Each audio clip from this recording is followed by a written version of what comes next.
So the last question we going to solve by creating a SQL query is number 10, which is ang pangalan ang kwan kay pangitan na to ang average daw sa passenger nga gi-spend sa model aircraft model. So na may average amount, so pangitan na to ang ticket nga price maka-effect yun ang. Tapos pangitan po na to ang kuan man daw ang passenger daw, so kailangan po ang name, aircraft, pangalan sa airplane, tapos may airplane pangalan. So ang kanang table kay maning passenger, maning ticket, adds on seat kung ano maka-effect sa price sa ticket, discount, coupon, booking, tapos pangalan sa aircraft. So flight maintenance nga table, dapat itong inner-join og aircraft details kay di man makita ang kwan, pangalan sa aircraft. So dinhi pag aircraft on dinhi sa kwan dinhi nga booking table. So to explain ang kaning SQL code. So pinakauna katong i-select ang ID, ang passenger first name, last name, kaning M model is muna siyang M model kay muna siyang model sa pangalan sa aircraft. Kaning kuha ng average kay average nga muna siyang average kuha mo ang average nga function.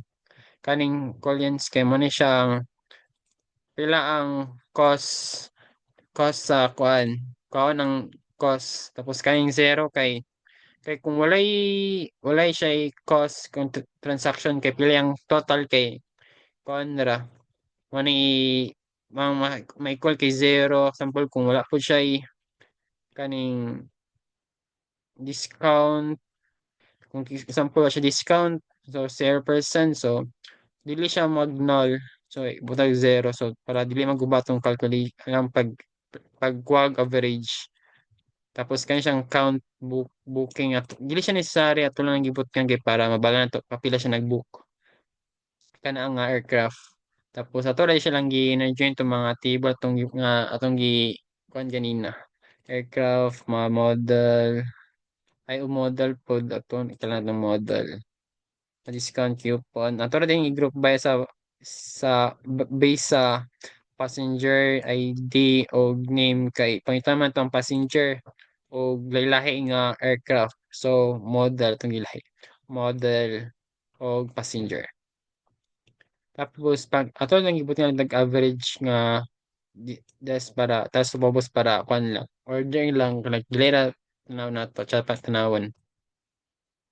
Tapos sa kaning kapihon na din siya sa pag-create sa view.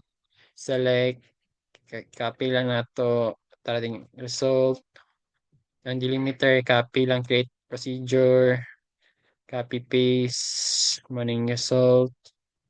So tanaw itong video para niran ba tong code. Okay.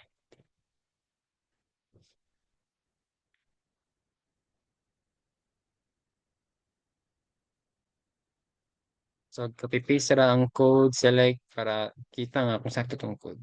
So niran sakto ang create view tanaw to, may create tag kuan view. Atong tanawon tara view mo nang kuan result, may result sa view, procedure, copy paste kung na kuan ba. Tara. Mana kulans i-call na tong kuan tara. I-call tara calling function. Calling procedure dai. Tara. Atong last number 410 question.